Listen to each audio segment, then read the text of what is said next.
इस फिल्म की कहानी शुरू होती है तो हम एक लड़की ग्रेस को देखते हैं जो इस कहानी की मुखिया किरदार है।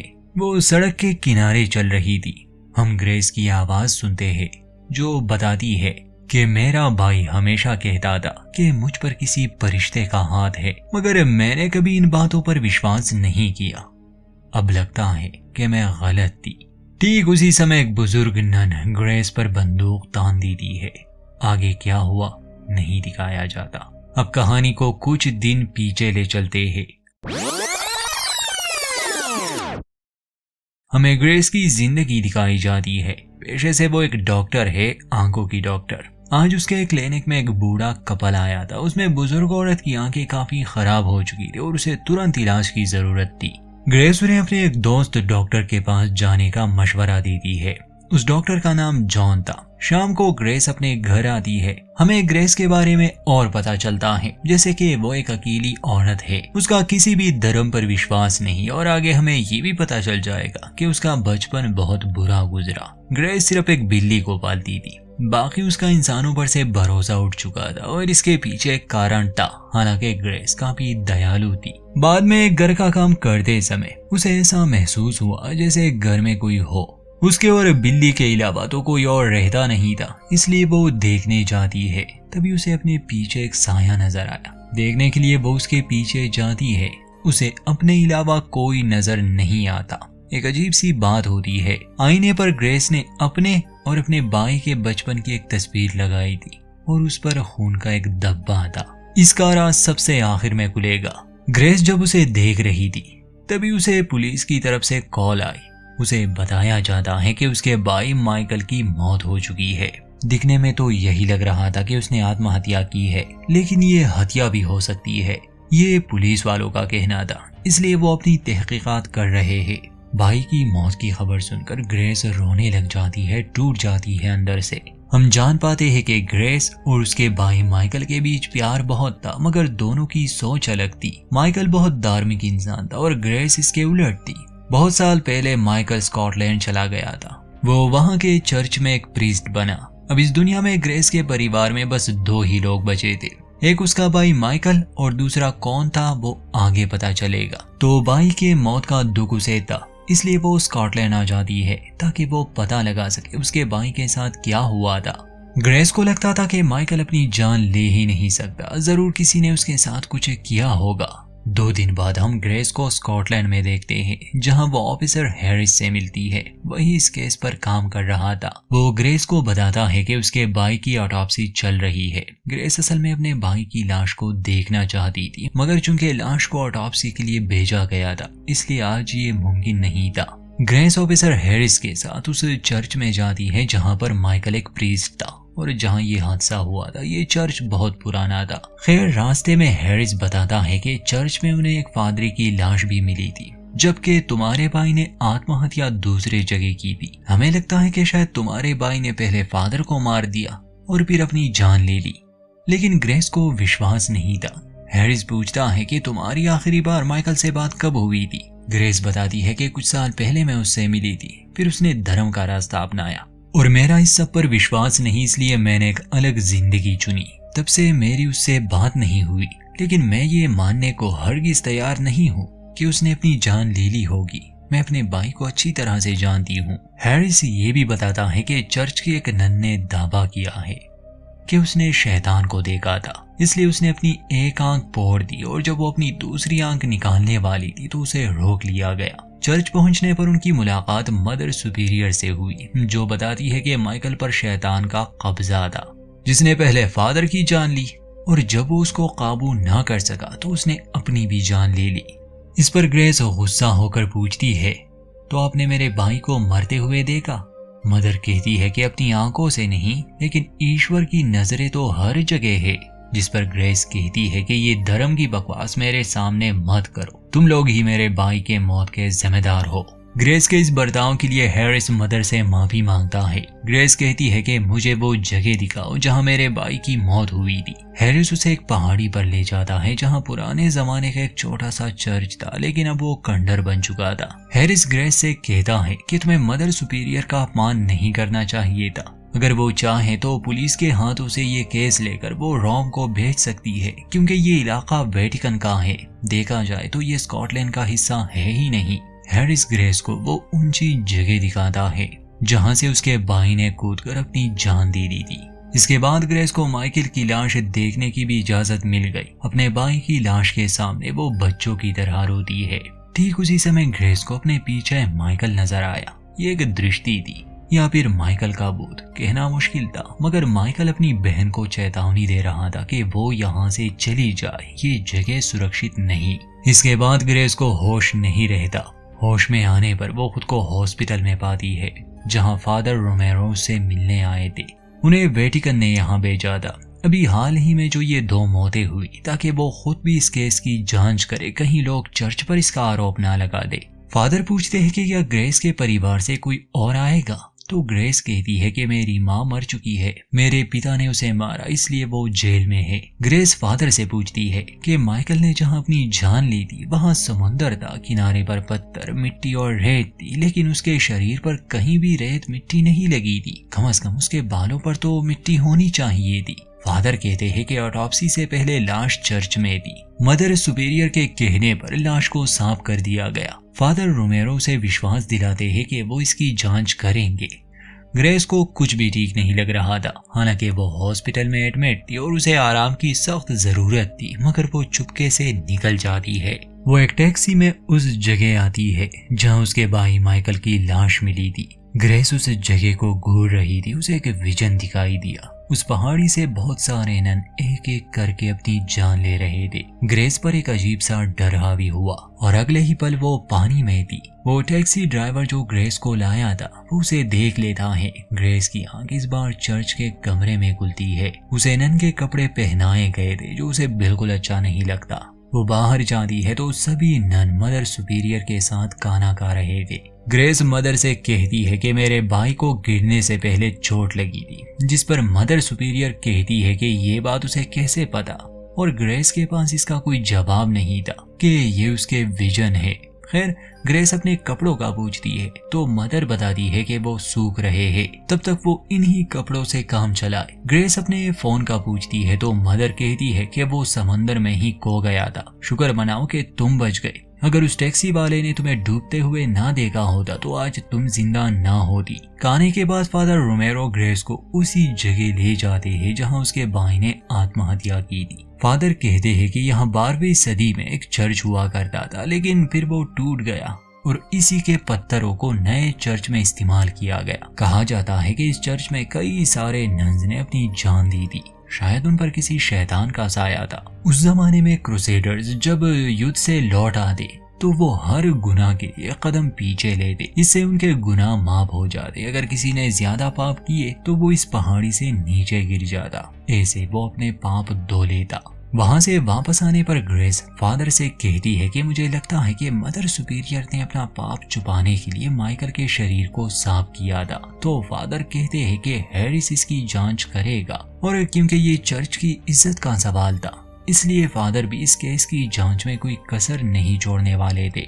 इसके बाद फादर ग्रेस को माइकल का जरूरी सामान देते हैं। उसमें माइकल का एक जर्नल भी था जिसकी भाषा सिर्फ ग्रेस ही समझ सकती थी, क्योंकि ये भाषा उन दोनों ने खुद बचपन में बनाई थी। हालांकि फादर का मानना था कि शायद ये कोई प्राचीन भाषा है। इस जर्नल से हमें पता चलता है कि ग्रेस के माता पिता नहीं थे और उसे गोद लिया गया था। ये भी कि ग्रेस कुछ ऐसी चीजें देख सकती थी जो कोई और नहीं देख सकता था। फिर ग्रेस को अपने बचपन का समय याद आता है जब उसके पिता की मौत हो गई थी एक समुद्री तूफान में, और पुलिस उन्हें ये खबर देने आई थी। लेकिन हम ग्रेस के पीछे एक परछाई को देखते हैं जो हमेशा उसके साथ होती। उस रात ग्रेस ने प्रार्थना की कि उसके पिता लौट आए, मगर उसने किससे प्रार्थना की ये समझ से बाहर था। कुछ दिन बाद ग्रेस के पिता जिंदा और सही सलामत घर लौट आए। ये किसी चमत्कार से कम नहीं था, मगर वो बदल गए थे पूरी तरह से। बल्कि उसे ये भी पता था कि ग्रेस ने उसे जिंदा किया है।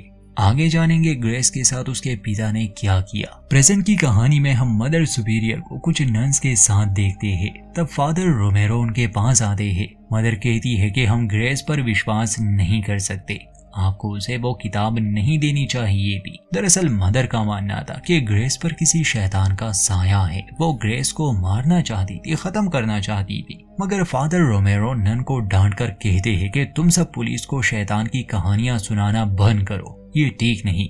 रही बात ग्रेस की तो उसे मैं संभाल लूंगा। वहाँ जब ग्रेस चर्च के एक कमरे में थी तो खिड़की से बाहर वो किसी को भागते हुए देखती है। ग्रेस उसका पीछा करती है। पता चलता है कि ये सिस्टर मैग है जो ग्रेस के सामने अपने हाथ की नसें काट लेती है। लेकिन तभी मैग पीछे से उसके पास आती है जो बिल्कुल ठीक थी। तो ग्रेस को समझ आता है कि ये सिर्फ एक दृष्टि थी। मैग कहती है कि जब भी मेरा दिल उदास होता है, मुझे बुरे ख्याल आते हैं, तो मैं इस जगह आती हूँ, इन मूर्तियों को देखती हूँ, लेकिन मुझे हमेशा महसूस होता है कि मैं एक बुरी इंसान हूँ। तो ग्रेस उसे कहती है कि नहीं, तुम बहुत अच्छी हो, क्या तुम मेरी मदद करोगी? मुझे किसी को कॉल करनी है। मैग मदद के लिए मान जाती है। ग्रेस अपने दोस्त डॉक्टर जॉन को कॉल करके अपने भाई की मौत और चर्च के बारे में बताती है। वो ये भी बताती है कि उसे कुछ विजन्स आ रहे हैं। पूछती है कि क्या ये सदमे की वजह से हेल्यूसिनेशंस है।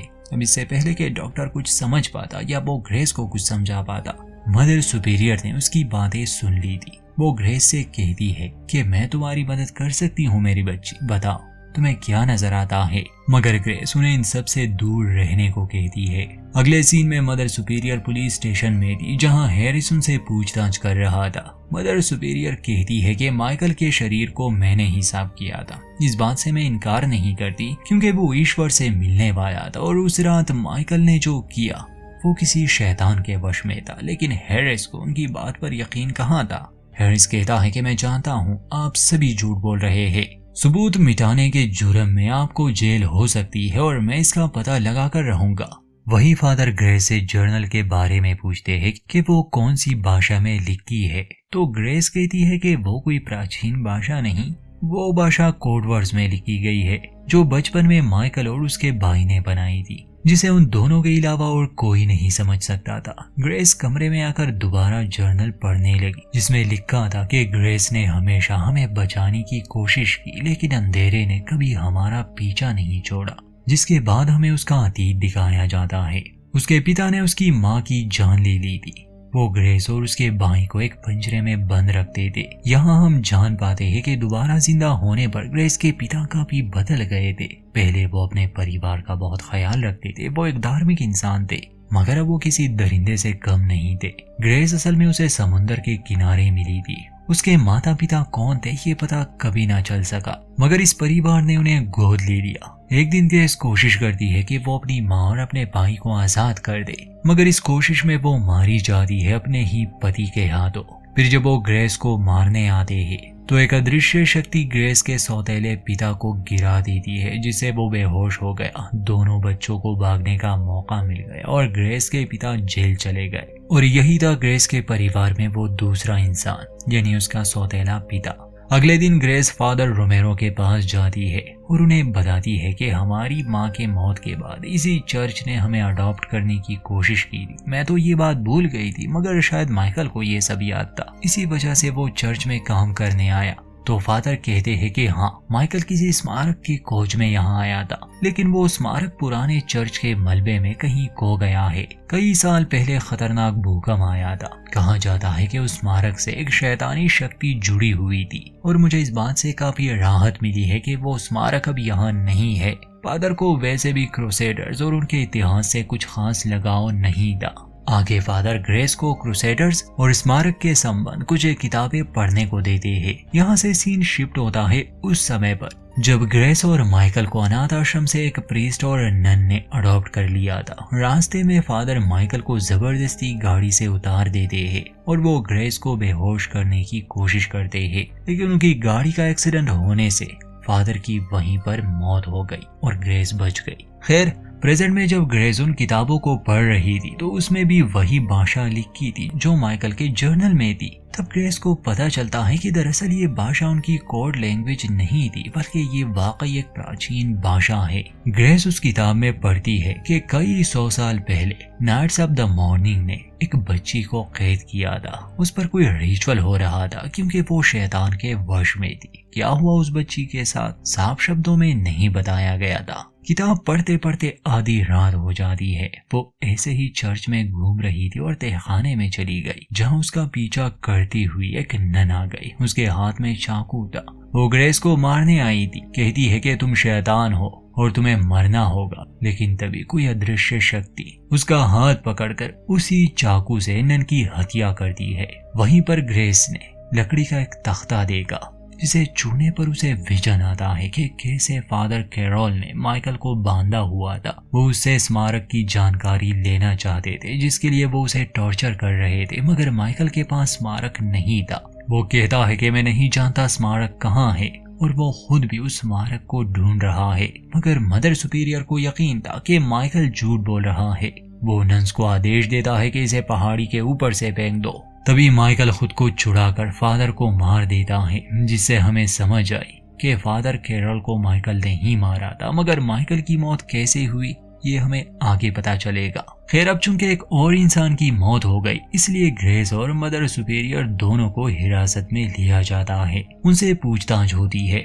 ग्रेस कहती है कि उसने आत्महत्या की। वो माइकल के बारे में बताती है कि चर्च के लोगों को एक स्मारक की तलाश है जो बहुत शक्तिशाली है, उनका मानना है। इसके अलावा उन्होंने पहले माइकल का इस्तेमाल किया और अब वो मेरा इस्तेमाल कर रहे हैं उस स्मारक तक पहुंचने के लिए।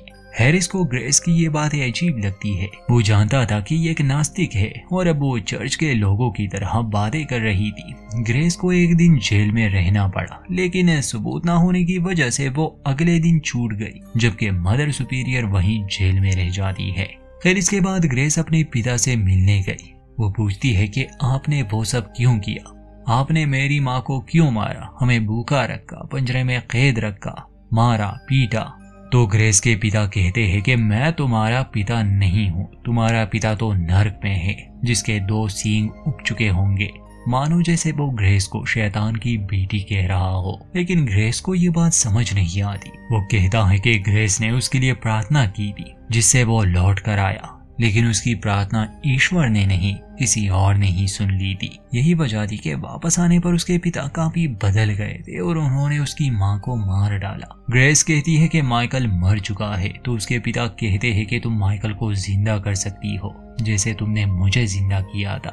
यहाँ हमें ये भी पता चलता है कि ग्रेस के पिता को, यानी उसके सौतेले पिता को, ग्रेस समुद्र के किनारे मिली थी जब वो 10 साल की थी। वो ग्रेस से पूछते हैं कि तुम जिंदा कैसे बच गई। वो माइकल की मौत के लिए ग्रेस को दोषी मान रहे थे, इसलिए उस पर चिल्लाने लगे, जिसके बाद ग्रेस वहां से चली जाती है। वहीं दूसरी तरफ हैरिस मदर सुपीरियर से स्मारक के बारे में पूछता है, तो मदर बताती है कि ग्रेस ही वो स्मारक है। उसके भाई माइकल को इस बारे में पता था, लेकिन वो उसके अंदर के अंधेरे को पहचान नहीं पाया, इसलिए उसने मदद करने से इनकार कर दिया। ग्रेस बहुत खतरनाक है, बहुत शक्तिशाली है और हमें उसे काबू करना होगा, उसे रोकना होगा। बुराई और अच्छाई के बीच एक जंग शुरू हो चुकी है। हैरिस कहता है कि आपका मानना है कि ग्रेस वो स्मारक है, मतलब वो कोई शैतान है। तो मदर कहती है कि मैं जानती हूँ कि ग्रेस ही वो स्मारक है और वो भी ये जानती है। हैरिस को इन बातों पर कोई विश्वास नहीं था। इसी बीच ग्रेस चर्च में लौट आई, जहां कॉन्सेक्रेशन की तैयारियां चल रही थी। कॉन्सेक्रेशन ईसाइयों की एक खास रस्म होती है। सभी नन्स एक खास ऑर्डर में जमीन पर लेटे हुए थे। ग्रेस नन से फादर रोमेरो के बारे में पूछती है, मगर कोई भी उसकी बात का जवाब नहीं दे रहा था। वो बाहर मैग के पास जाती है। मैग उससे कहती है कि फादर ने कहा है कि तुम विनाश का कारण बनोगी। तभी एक नन आकर ग्रेस को मारने की कोशिश करती है, लेकिन इस बार भी किसी अदृश्य शक्ति ने ग्रेस को बचा लिया। ये देखकर मैं काफी डर जाती है और वहां से भागने लगी। एक जगह पहुंचकर वो अपने हाथों की नस काट देती है और ये विजन ग्रेस ने देखा था। तभी ग्रेस अपने सामने अपने ही जैसे एक और लड़की को देखती है और यहाँ हम जान पाते हैं कि ग्रेस को दरअसल अतीत और भविष्य की झलक दिखती है। इतना सब होने के बाद ग्रेस वापस चर्च में आई। वो बहुत परेशान थी। फादर से कहती है कि मुझे चीजें दिखती है, मैग मर गई है और ये मैंने पहले देख लिया था, मैं उसे बचा नहीं पाई। शायद सच में मुझ पर शैतान का साया है, मैं शापित हूँ। वो फादर से मदद मांगती है।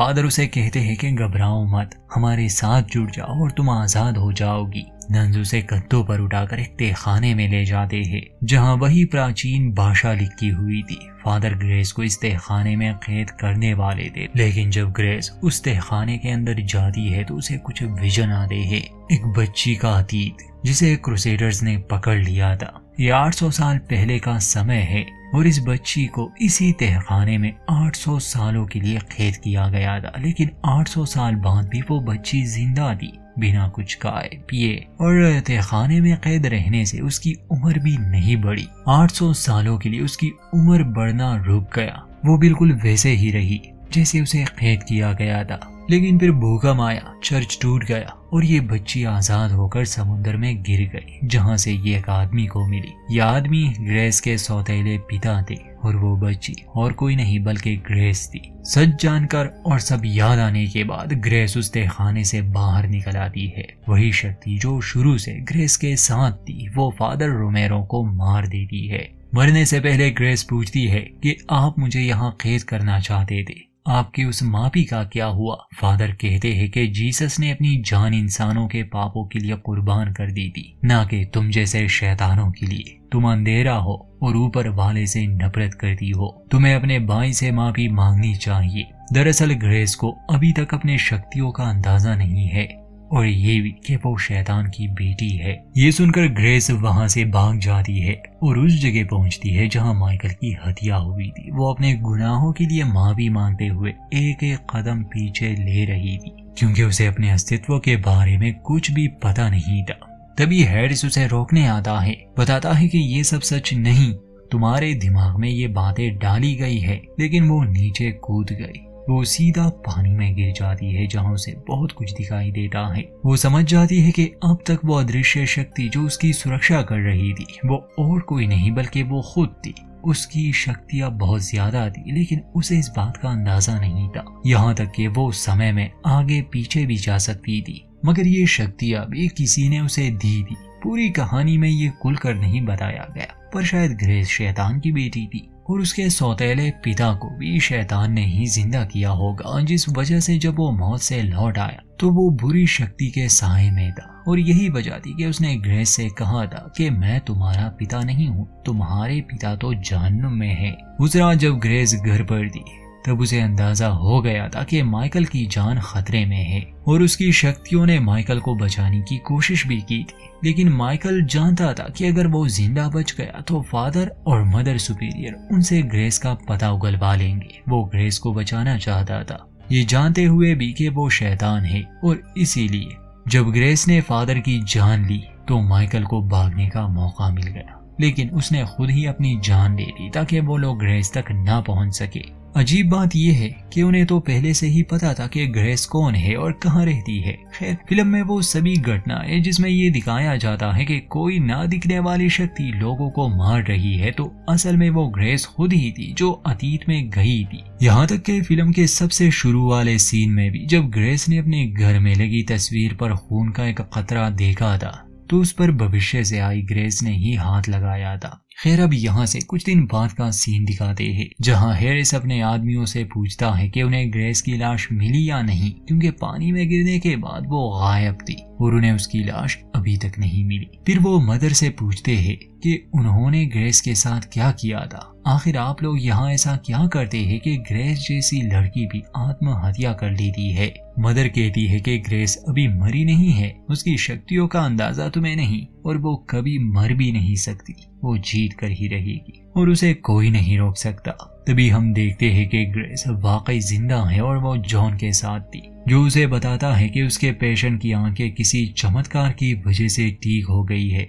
और हम जान पाते हैं कि ये सब भी ग्रेस ने किया, यानी कि उसके अंदर कहीं ना कहीं अच्छाई है जिससे वो लोगों की मदद करना चाहती थी। लेकिन जिस दिन वो अपने असली रूप में रूबरू होगी और उसे अपने शैतानी शक्तियों का अंदाजा हो जाएगा, उस दिन वो दुनिया में तबाही मचा देगी, यानी कि दुनिया का अंत। खैर, अब हमें फिल्म का वो शुरुआती सीन दिखाया जाता है जहां मदर सुपीरियर ग्रेस को मारने आई थी। वो उस पर बंदूक तान देती है, लेकिन तभी एक गाड़ी मदर को कुचल देती है उनकी वही मौत हो गई। यानी कि ग्रेस की शक्तियों ने उसे बचा लिया और बचाती रहेगी। बैकग्राउंड में हम ग्रेस की आवाज सुनते हैं जो कहती है कि मेरा भाई हमेशा कहता था कि मुझ पर किसी फरिश्ते का हाथ है, मगर मैंने कभी इन बातों पर विश्वास नहीं किया और अब लगता है कि मैं गलत थी। यहीं पर इस फिल्म की कहानी का अंत होता है।